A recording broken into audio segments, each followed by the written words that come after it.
Masih bersama kami saudara di Power Range Driving Golf Alam Sutra, dan kita akan memberikan informasi ini terkait dengan pasca pemilu saudara, di mana ada seorang warga di Halmahera Barat, Maluku Utara yang mencoblos 30 surat suara di 2 TPS berbeda. 2 kali. Saat ini pelaku telah ditahan untuk dimintai keterangan. Pelaku melakukan aksinya di 2 TPS yang berbeda, yakni TPS 1 Desa Akelamo Cinga-Cinga dan TPS 2 Desa Akelamo Cinga-Cinga. Aksi pelaku ketahuan saat mencoblos di TPS 2 Desa Akelamo Cinga-Cinga, Kecamatan Jailolo Selatan. Surat suara yang dicoblos pelaku mulai dari surat suara presiden hingga pileg.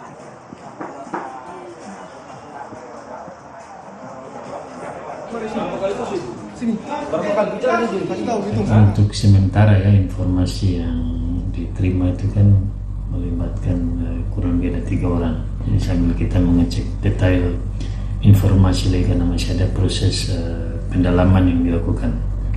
Ketentuan kan ada 2 hal, misalnya ada proses pelanggaran pidana pemilu yang dilakukannya yang terjadi karena penggunaan surat suara lebih dari 1, kemudian yang kedua kalau itu melibatkan penyelenggara tentu melekat soal kode etik penyelenggara.